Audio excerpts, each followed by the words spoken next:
할렐루야. 자, 여러분 만나 뵙게 돼서 진심으로 반갑습니다. 말씀 나누기 전에 잠깐 기도하도록 하겠습니다. 하나님 아버지 감사합니다. 지난 한 주간도 주님 은혜 가운데 저희를 지켜주시고 오늘도 귀한 예배로 주님 모여 영광 돌리게 하심을 감사합니다. 이 시간 우리 육신의 모든 피곤을 잊게 하시고 말씀 가운데 하나님을 경험하게 하시며 예배 가운데 하나님의 돕는 은혜와 능력과 축복이 넘쳐나게 하옵소서. 가정들마다 에덴의 기쁨이 회복되게 하시고 직장과 사업마다 주의 복이 넘쳐나게 도와 주시옵소서. 예수 그리스도의 이름 받들어 기도드리옵나이다. 아멘. 대천 장로교회에 와서 이렇게 예배할 수 있도록 인도해 주신 하나님께 먼저 감사를 드리고 또 부자관종에게 설교할 수 있도록 허락해 주신 우리 당회 장로님들과 성도님들께 마음 깊은 감사를 드립니다. 노병주 목사님 제 신학교 1년 선배님이신데요. 제가 작년에 섬기던 교회를 사임했는데 기간 중에 설교하고 그렇게 다음을 준비할 수 있도록 했으면 좋겠다 이렇게 말씀해 주셔서 제가 아주 감사한 마음으로 설교를 하게 되었습니다. 대전교회에서 설교를 하겠다라고 생각하고 이제 기도를 시작했을 때 마음에 주신 하나님의 감동이 하나 있었습니다. 그것이 무엇이냐면 이왕 가서 설교하게 되면 내 말씀 그대로, 그러니까 하나님의 말씀을 말씀 그대로 설교했으면 좋겠다라고 하는 그런 하나님의 어떤 마음 같은 것을 제가 느낄 수가 있었거든요. 목사가 하나님의 말씀을 하나님의 말씀대로 설교하는 것이 뭐 당연한 거잖아요. 그러나 그게 우리 성도님이 생각한 것만큼 쉽지는 않습니다. 하나님의 말씀을 그대로 증거하는 것이 마땅함에도 불구하고 때때로 한 주간 세상에서 시달리다가 교회 와서 예배하는 성도님들을 볼 때 이렇게 살아라 저렇게 살아라 이 말씀으로 이렇게 하는 것이 때때로는 부담이 되는 경우도 있고 성도님들에게 또 말씀을 증거할 때에 이 말씀은 뭐 권사님 아무개 권사님이 말씀을 들으면 많이 좀 실족을 하겠다, 상처가 되겠다 하는 그런 말씀을 자꾸 이렇게 피하다 보면은요, 목사가 설교를 하다 보면 성도님들이 좀 은혜롭게 느낄 수 있고 또 실제로 위로가 되고 힘이 되는 그런 말씀만을 위주로 증거하게 되는 경우가 많습니다. 그러다 보니까 결국 한국교회 강단에서 하나님의 말씀, 복음의 능력에 그 능력이 좀 상실이 되고요. 또 성도님의 성도님대로 하나님의 말씀대로 살아갈 수 있는 실제적인 그 말씀의 힘과 능력을 잃어버린 채 살아가는 것이 지난 우리 한국교회의 모습 가운데 하나였다라고 생각하면 참 회개하는 마음이 크거든요. 여튼 하나님의 말씀을 말씀대로 증거하겠다. 제가 그 마음가짐 가지고 설교를 준비하고 그렇게 합니다. 조금은 딱딱할 수 있을지 모르겠어요. 그러나 그 맛이 있습니다. 하나님의 말씀을 그대로 해석하고 적용하고 나누다 보면 그 안에 분명한 은혜가 저는 있다고 믿고요. 또 우리 성도님들이 신앙생활 하시면서 말씀도 많이 들으셨지만 저 목사님 말씀하시는 것이 성경 말씀 제가 처음 듣는 얘기인데 새로운 얘기인데 하는 내용도 분명히 있을 거예요. 그런 부분은 꼭 마음속에 기억해 두셨다가 신앙생활 또 신앙의 성장에 좋은 발판으로 삼으면 유익이 되지 않겠는가 싶은 생각이 큽니다. 오늘 성경에 우리가 읽었던 말씀은요, 제가 굉장히 좋아하는 말씀이고요. 우리식으로, 그러니까 성경의 원어를 풀어서 우리식으로 표현하면은 신앙생활에서 제일 중요한 게 뭡니까, 예수님? 이걸 어떤 사람이 물어본 거예요, 예수님에게. 신앙생활에서 제일 중요한 게 뭡니까? 어떻게 여러분 그런 생각하면서 신앙생활 하셨는지 모르겠어요. 내가 신앙생활 하는 데 있어서 나는 이것을 가장 중요한 기본으로 삼고 신앙생활 한다. 이게 왜 중요하냐면요. 우리가 마라톤 같은 경기를 뛰게 된다 보면 목표점이 분명해야 되거든요. 내가 가는 길을 분명히 알아야 돼요. 내가 성경에서 말하는 가장 중요한 것을 붙들고 신앙생활을 하고 있는가 없는가라고 하는 부분이요. 질문 하나 마음속으로 던질게요. 여러분은 신앙생활 하시면서 뭐가 제일 중요하다고 생각하시면서 오늘까지 신앙생활 하셨습니까? 라는 질문을 한번 마음속에 생각해 보세요. 우리 교인들은 예배가 제일 중요한 거 아닙니까? 신앙생활에서 또 기도 말씀하시는 분도 계시고 조금 측면을 다르게 하면 뭐니 사랑이 제일 중요한 거 아니에요? 신앙생활에서 이렇게 말씀하시는 분들 또 성령 충만이 제일 중요한 거 아닙니까? 뭐 이렇게 신앙적인 색깔에 따라서 다양하게 표현을 하는데 물론 우리가 어떻게 생각하느냐도 중요하지만 예수님이 뭐라고 생각하시고 예수님이 뭐라고 대답하셨느냐 이게 중요하잖아요. 자, 22장 34절에서 35절, 36절까지 말씀을 우리 같이 한번 읽어보도록 하겠습니다. 34절부터 시작. 바리새인들이 득 모였는데 그 중에 한 율법사가 예수님을 시험하여 묻되 선생님 율법 중에서 어느 계명이 크니까? 질문의 내용이 예수님 율법 중에서 어느 계명이 크니까 이게 그 말이에요. 신앙생활에서 제일 중요한 게 뭡니까? 근데 이분이 이걸 몰라가지고 질문한 것이 아니라 35절에 보면 이 사람이 예수를 시험하여 물었다라고 그랬거든요. 뭐 궁금해서 물어본 거, 배우려고 물어본 게 아니라 시험하여 물어본 거예요. 의도가 불순합니다. 배경을 잠깐 말씀드릴게요. 예수님께서 공생의 사역을 3년 하셨습니다. 주로 지방에서 사역하셨어요. 갈릴리 위주로 해서. 물론 성경을 읽어보면 비공식적으로 중간에 예루살렘에 몇 번 다녀왔던 기록은 분명히 있습니다만은 이제 공생의 사역을 마무리하시고 십자가를 지시러 예루살렘에 올라갈 때 벌어진 일이에요. 사람들이 다 모여서 예수님을 열렬히 환영했습니다. 소문을 많이 들었거든요. 이분이 혹 이스라엘을 구원할 메시아가 아닌가라고 하는 기대감을 가지고 종려나무 가지를 흔들면서 호산나 찬양을 하면서 예수님께서 이제 예루살렘에 입성하지 않습니까? 근데 그 당시에 수도가 예루살렘이에요. 여기 종교와 행정과 교육과 모든 것이 집중되어져 있는, 그러니까 우리나라에 치면 서울의 모든 것이 집중되어져 있는 그런 곳이었기 때문에 예수님이 그곳에 가서 주로 하셨던 것이 성전에서 가르치신 일이었는데요. 일주일 동안 이제 가르치시고 십자가에 못 박히지 않습니까? 그때 예루살렘에서 내노라 하는 서기관들과 사두개인들과 헤롯 당원과 율법사들이 예수님 앞에 도전을 합니다. 질문을 던지는 거예요. 많은 사람들 앞에서. 의도는 분명합니다. 망신 주기 위해서. 네가 좀 유명하게 이름이 난 것은 인정하겠는데 그건 지방에서나 네가 이름을 날린 것이지 여긴 예루살렘이야. 어디 와서 명함을 내밀라고 그래. 그래서 이 사람들이 밤새워서 질문을 준비해요. 헬롯 땅이 세금 문제 가지고 가이사에게 세금 바쳐야 됩니까? 이거 질문하고요. 사두개인들이 부활 문제를 가지고 막 질문하거든요. 예수님께서 기가 막히게 대답을 하세요. 제일 똑똑한 사람들이 마지막으로 모여가지고 오늘 이 질문을 던진 거예요. 선생님, 계명 중에서 뭐가 제일 큽니까?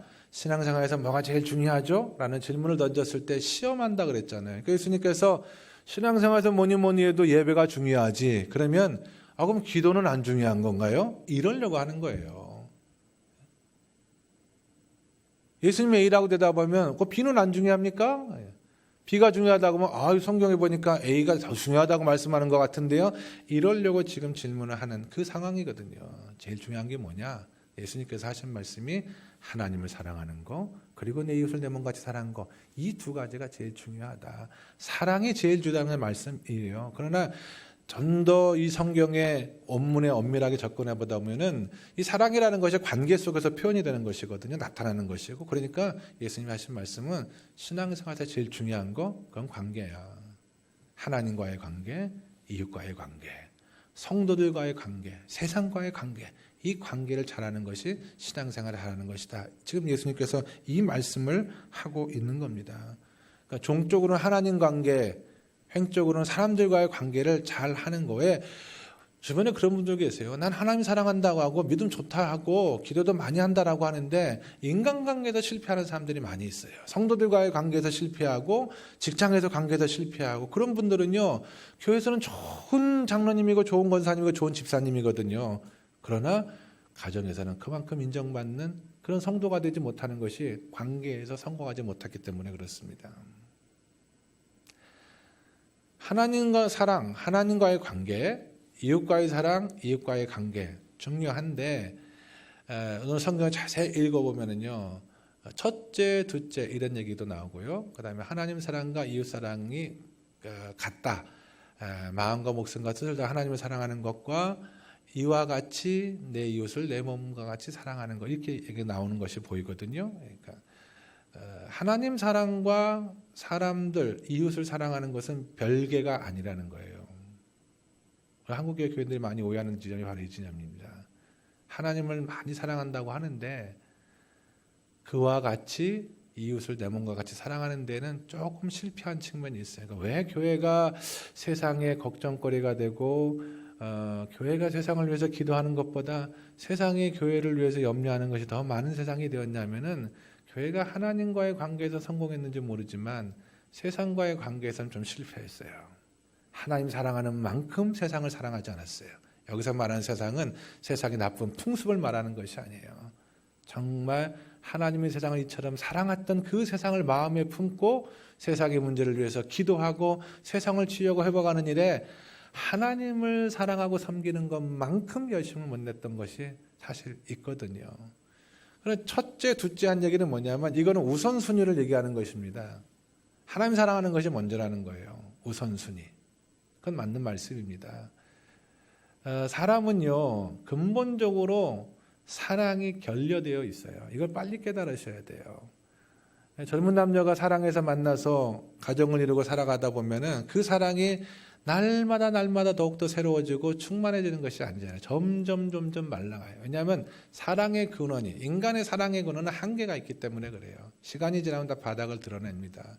그러나 하나님의 사랑이 그 마음 안에 들어와야지 그 하나님의 사랑이 우리를 통해서 흘러넘치는 거예요. 이걸 얘기하는 거예요. 하나님 사랑을 많이 경험한 사람이 사람들도 많이 사랑할 줄 알고 세상도 많이 사랑할 줄 안다는 거예요. 그건 사랑에 국한된 것이 아니라 하나님 관계가 바르게 되어서 하나님의 지혜를 많이 받은 사람은요, 세상 배움이 없어도 굉장히 지혜로운 삶을 살아가요. 하나님의 능력을 많이 받은 사람은요, 세상에 별것 없는 거 보이지만 그러나 능력의 삶을 살아갈 수가 있어요. 모든 지혜와 사랑과 능력은 하나님으로부터 오기 때문에 그렇습니다. 그래서 관계를 바르게 하기 위해서는, 세상을 사랑하기 위해서는, 이웃을 사랑하기 위해서는 하나님 사랑을 먼저 많이 경험해야 된다. 이게 첫째와 둘째의 의미인데요. 제가 오늘 시간에 가장 중요하게 읽고 또 우리가 생각해야 될 대목의 말씀은 바로 37절이에요. 37절의 말씀이거든요. 제가 다시 한번 읽어드릴게요. 예수께서 이르시되 내 마음을 다하고 목숨을 다하고 뜻을 다하여 주 너희 하나님을 사랑하라 하셨으니. 아멘. 하나님을 사랑하는데 어떻게 하나님을 사랑하라고 예수님 말씀하셨어요? 어떻게 사랑해야 돼요? 마음을 다하고 목숨을 다하고 뜻을 다하여 주 너의 하나님을 사랑하라. 우리 성도님들은 하나님 사랑하시죠? 네, 사랑하시죠. 마음을 다하고 목숨을 다하고 뜻을 다해서 하나님 사랑하십니까? 네? 네. 하여간에 두 번째 질문에 대한 대답은 줄어들었잖아요. 예? 그렇잖아요? 그러니까 마음을 다하고 목숨을 다하고 뜻을 다하여 하나님을 사랑하라. 이 말씀에 대해서 제가 종종 성도들하고 이렇게 공부하거나 이렇게 교제를 하다 보면은 너무너무 그 말씀이 은혜롭다, 감사하다, 좋다라고 표현한 성도님들도 있는데 너무 부담스럽다라는 표현하시는 분도 계세요. 너무 부담스럽다 이 말씀이. 자신이 없다. 마음, 목숨, 뜻을 다해서 하나님을 사랑하는 거 자신이 없다. 저도 사실 그런 때가 있었거든요. 두 가지 느낌이었어요. 하나는 절망감이 있었어요. 차라리 그냥 주일 성수해라, 주일 빠지지 말아라, 11조 헌금 철저히 해라, 그럼 하겠다 이 말이에요. 그런데 마음을 다하고 목숨을 다하고 뜻을 다해서 사랑하라고 하지만 이게 얼만큼 해야지 마음을 다하고 목숨을 다하고 뜻을 다해서 하는 건지 이걸 잘 모르겠다는 거예요. 도대체 얼만큼까지 해야 되느냐. 절망감이 있었고, 또 하나는 싫은 마음도 있었어요. 그건 왜 그러냐면 나한테 마음 빼고 뜻 빼고 목숨 빼고 나면은 나에게 남는 게 뭔가. 하나님 다 줘버리면. 의외로 그 신앙생활 하시는 분들 가운데에서 하나님의 사랑 가운데 한 걸음 더 깊이, 교회에 한 걸음 더 깊이 들어가는 것을 마음속으로 거절하는 분들이 왜 그러냐면요, 이것 때문에 그런 거예요. 이제 한 걸음 더 깊이 하나님에게 들어가고 신앙 안에 교회 안에 들어가면 내가 그동안 즐겼던 시간들, 내가 그동안 좋아했던 것들, 이런 거는 다 끊어버리고 나는 그냥 빈 껍데기만 남아가지고 내 남은 인생은 이제 재미없는 인생이 되겠구나, 즐겁지 않은 인생이 되겠구나, 그 두려움이 온다는 거예요. 그 두려움이 딱 빼고 나면 난 뭐냐 이 말이죠. 그래서 굉장히 이 말씀에 대한 부담감이 사실 컸던 것도 사실인데, 제가 지금 이 말씀을 굉장히 좋아합니다. 굉장히 이 말씀을 사랑하고, 어떤 제 목회에서도 굉장히 중요한, 왜 그렇게 부담스러운 말씀이 그렇게 사랑스러운 말씀이 되었느냐, 이유가 있어요. 저는 이 말씀하신 예수님의 마음이 무언지를 어느 정도 깨달았기 때문에 그래요. 이 말씀을 하신 예수님 마음을 어느 정도 깨달았기 때문에. 여러분 성경을 쭉 읽으시다 보면은요, 하나님께서 뭐뭐 해라, 뭐뭐 하지 말아라 하시는 말씀들이 종종 있는 거 아시죠? 명령인데, 두 가지 경우에 그런 말씀을 하십니다. 세 가지는 없어요. 딱 두 가지의 경우 하나님께 그렇게 말씀하세요. 하나는 뭐냐면, 하나님이 성품, 그러니까 하나님이 원래 그런 분이시기 때문에 그렇게 해라, 이렇게 하는 경우들이 있어요. 내가 거룩하니 너희도 거룩하라. 하나님 거룩하신 분이기 때문에 너희도 거룩하게 살아야 된다, 이 말씀을 하세요. 하나님의 성품과 속성이 그렇기 때문에. 또 하나의 케이스는 뭐냐면은, 하나님께서 이미 그렇게 하고 계시기 때문에 너희도 좀 그렇게 했으면 좋겠다라고 당부하는 경우가 많이 있습니다. 하나님 하시지 않으면서 우리처럼 우리는 손가락 하나 까딱하지 않고 시키거나, 이거 아니에요. 오늘 말씀이 두 번째 케이스거든요. 이게 무슨 말이냐면은, 이 말씀은 정확히 이렇게 이해하시면 돼요. 하나님께서 저와 여러분을 마음을 다하고 목숨을 다하고 뜻을 다해서 사랑하세요. 그리고 말씀하시기를, 내가 너희들을 마음 다해 목숨 다해 뜻을 다해 사랑하니까 너희도 나를 사랑한다고 고백할 때는 그렇게 해줬으면 좋겠다라고 하는 당부고 호소예요. 그게 괄호에 빠져 있는 거예요. 그게 빠져 있는 거예요. 여러분, 이런 거를 볼 수 있는, 뭐라 그럴까, 안목이라고 할까, 이게 굉장히 필요합니다. 이게 아니면은 신앙생활이 굉장히 하나님 나한테 뭘 자꾸 시키는 것만 같고 부담스럽고, 예를 들어서 바울이 하나님의 은혜와 감동을 받아가지고요, 항상 기뻐하고 쉬지 말고 기도하고 범사에 감사하라, 너무 좋은 말씀을 하셨어요. 그런데 우리가 보통 어떻게 항상 기뻐해? 기뻐하지 못할 상황도 있는 거지. 쉬지 말고 기도하면 뭐 하루에 24시간 일도 하지 말고 기도만 하라는 거야? 어떻게 범사에 감사하고 살아갈 수가 있어? 이런 생각을 하잖아요. 그게 이 말씀을 오해해서 그런 거예요. 그 말씀 속에 담겨있는 하나님의 뜻은 그게 아니거든요. 나는 너를 볼 때마다 너무너무 기쁘다는 거예요. 아침에 네가 참 옛날 어린아이들이 말이죠, 꼬맹이들 애기 나가지고 막 아침에 일어나려고 팔 뻗고 오물조물하고 하면은요, 엄마 아빠가 그냥 너무 예뻐가지고 어쩔 줄 몰라 하잖아요. 일로 와봐, 우리 애기 일어나려고 그래. 똥만 싸도 예쁘고 말이죠. 하나님이 그렇게 우리를 기뻐하는 거예요. 우리를 위해서 하나님은 한시도 쉬지 않고 기도하고 계세요. 하나님의 선한 뜻을 따라서 더 부유롭고 행복하고 축복된 삶을 살아가기 위해서. 때로 우리가 어려운 일을 겪었을 때 믿음으로 이겨내고 견디고 하면 하나님이 감사하는 거예요. 야, 너가 신앙이 많이 자랐구나.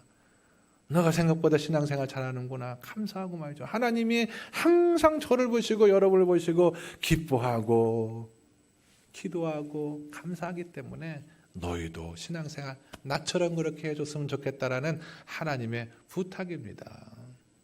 그러니까 성경에 그 괄호가 빠져 있는 거예요. 제가 이런 말씀을 성경 속에서 깨달으면 이 말씀 좋아하지 않을 수가 없는 거죠. 하나님이 나를 너무너무 사랑하시는구나. 여러분, 하나님은 정말 좋으신 하나님이세요. 믿으시죠? 네? 너무너무 좋아요. 이걸 다르게 바꾸면은요, 이렇게 표현할 수 있어요. 저 한 사람, 여러분 한 사람 한 사람을 위해서 하나님은 온 세상을 만드셨어요. 온 세상을. 세상의 모든 사람이 다 의인이에요. 다 천국 갈 사람들이거든요. 근데 나 한 사람, 여러분 한 사람만이 죄인이에요. 그래도 하나님은 저와 여러분을 구원하시기 위해서 예수님을 이 땅에 보내서 십자가에서 못 박혀 죽게 하셨거든요.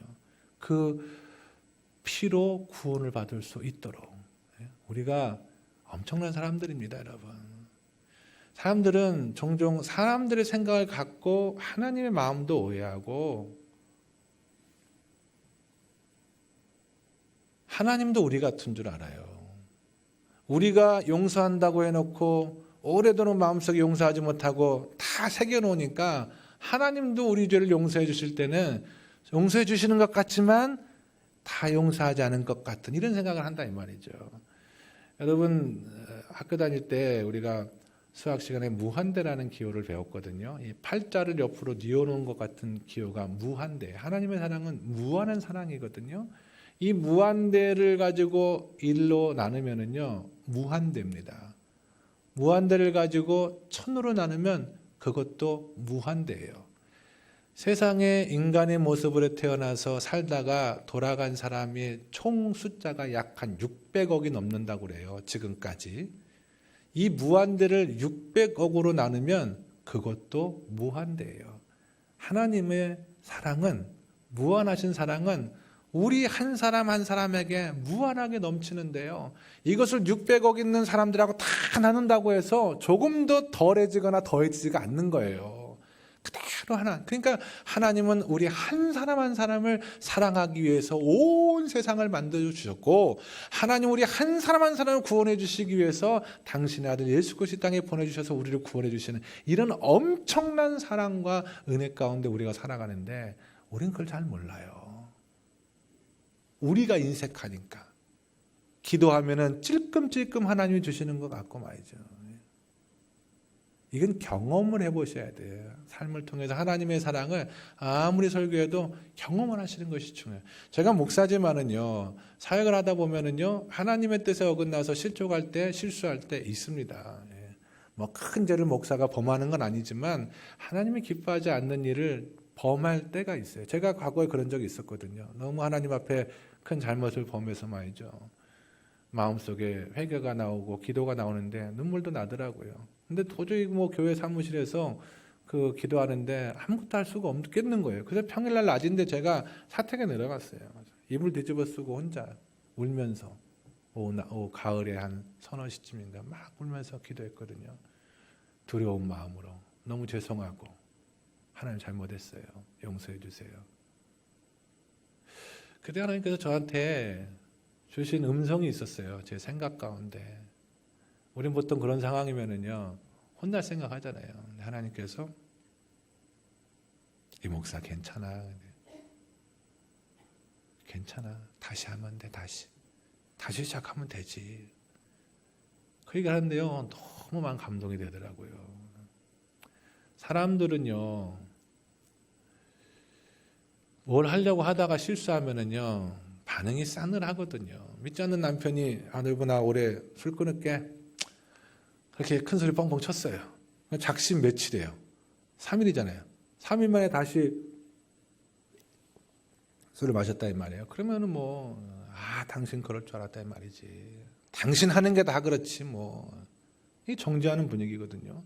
이런 분위기 속에서는요, 좋은 마음도 다 그렇죠요. 나 진짜 끊으려고 그랬거든요. 근데 막 정죄하고 그러면은요, 에이씨 그런다고요. 그 옛날로 돌아가는 거예요. 근데 하나님 절대 그러지 않으세요.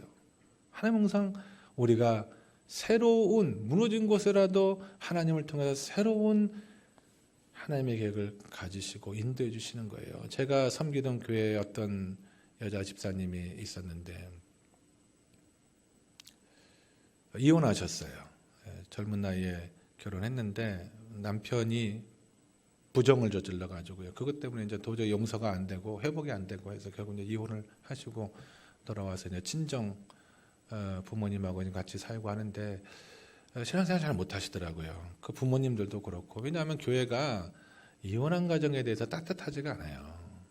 성경에 대해서 우리가 좀 오해하는 그런 부분들이 있기 때문에 배우자의 부정 때문에 도저히 견딜 수가 없어서 이제 이혼했는데도 따뜻하지가 않다 이 말이에요. 근데 이분들도 마음속에 죄책감 가진 게 왜 그러냐면 이 자매가 어떤 남자랑 교제를 하고 있었어요. 이 믿음 좋은 형제였어요. 청년이었고. 그래서 그 사람하고 결혼할 줄 알았는데 막판에 이 자매가 다른 남자랑 결혼한 거예요. 왜 그러냐면은 다른 남자가 더 잘생겼고 더 학벌도 좋고 더 뭐예요? 집안도 좋고 이게 좋은 거예요. 이게 빵빵한 거예요. 그러니까 거기 넘어간 거예요. 이 남자 믿음은 좋은데 이건 믿음 완전 없거든요. 이 남자는 교회도 안 나오고. 근데 거기에 넘어가가지고 결혼하니까 그것 때문에 결국엔 이런 잘못이 이런 어려움이 온 것 아니냐라고 거가 빠져가지고 죄책감에 빠져 있더라고요. 그거 아닙니다, 여러분. 그 하나님께서 그래 너는 믿음 좋은 남편 버리고 청년 버리고 믿음 없는 불신자를 택했으니까 넌 당해봐라. 넌 좀 이혼도 당하고 너는 좀 고생 좀 해봐야 돼. 이런 하나님이 아니라는 거죠. 제가 그 얘기 해드렸거든요. 하나님 제가 잘못했어요. 제가 신랑을 잘못 고른 것 같아요. 하나님 기뻐하는 삶을 잘 못 살아드린 것 같아요. 하나님 어떡하죠? 내가 잘못했어요. 하면 하나님은 그 자매의 손을 붙들어요.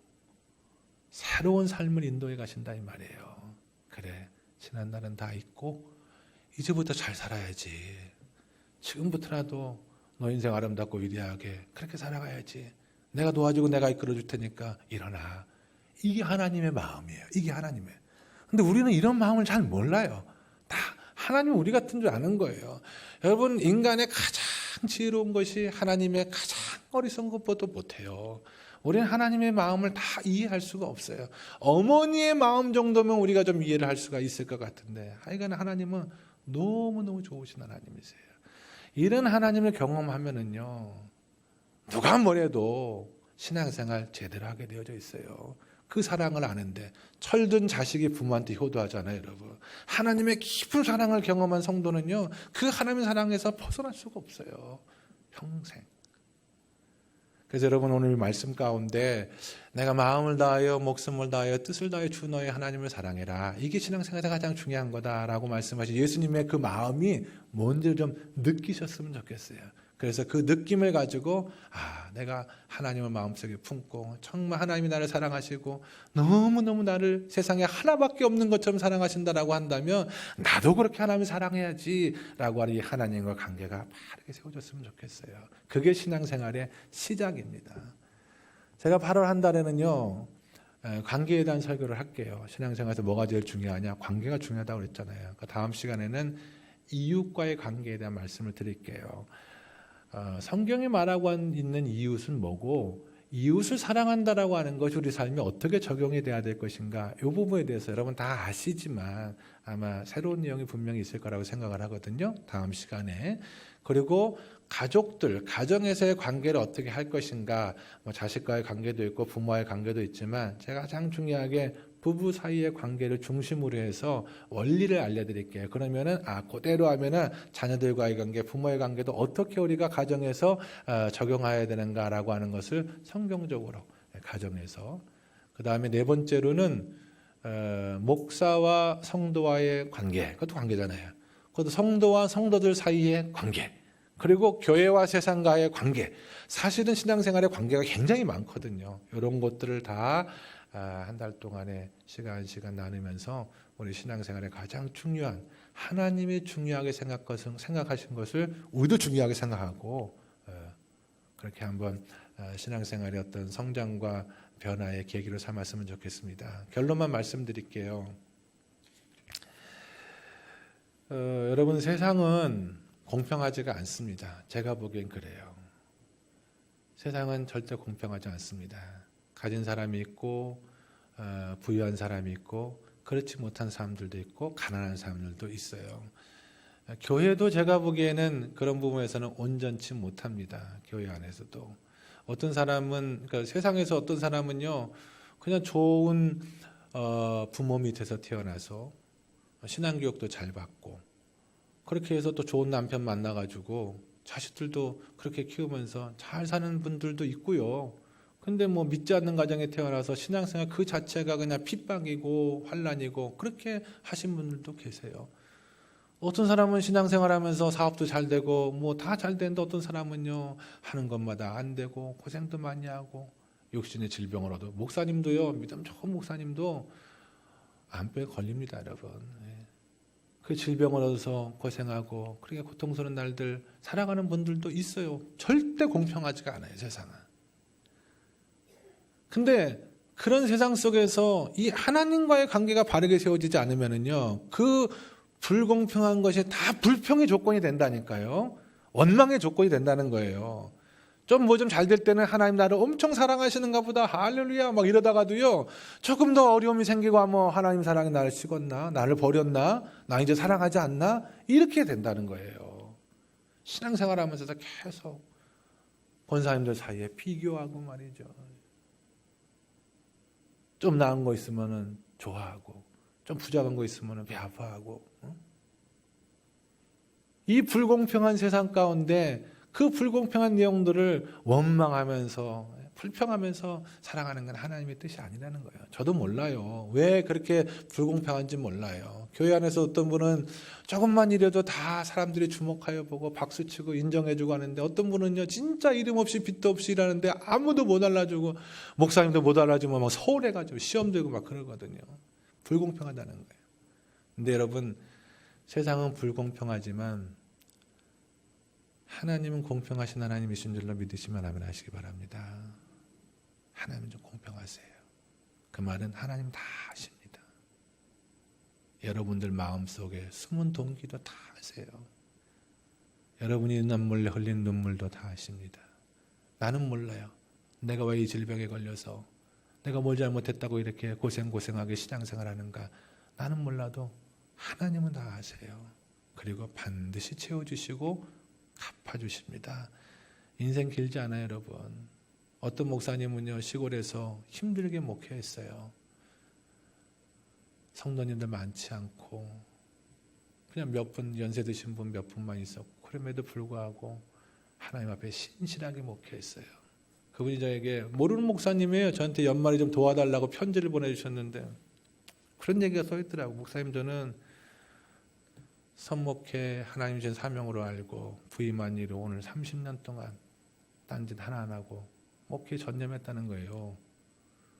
해외여행 한 번도 가본 적 없고, 언태압도 목사님이 자기는 섬에 살면서 낚시질도 한 번 해본 적이 없대. 그래서 제가 그걸 보면서 너무 감동이 되는 거예요. 야, 이분은 세상에서 목회하면서 남들만큼 큰 교회에서 화려한 목회 못했지만 세상에는 그 어떤 목사보다 하나님 앞에 받을 상급이 큰 목사구나, 그런 생각이 들어가는 거예요. 예? 정말 그렇습니다, 여러분. 우리가 세상에서 고생하고 주님 때문에 받은 핍박과 환난이 많으면 많을수록 하늘나라에서 하나님께서 큰 상급으로 저와 여러분을 복 주신다. 여러분, 이 사실을 꼭 믿으세요. 하나님은 정말 공평하신 하나님이세요. 그리고 너무너무 좋으신 하나님이세요. 세상에 하나밖에 없는 것처럼 저와 여러분을 바라보시고 오늘도 위해서 기도해 주시고 힘 주시고 이끌어 주시는 이 좋은 하나님 꼭 경험하시고, 이 한 주간 신앙생활 하실 때, 세상 살아가실 때 그 하나님 의지해서 정말 신나고 승리하고 축복받는 그런 한 주간으로 삼으시기를 주님의 이름으로 간절히 축원합니다.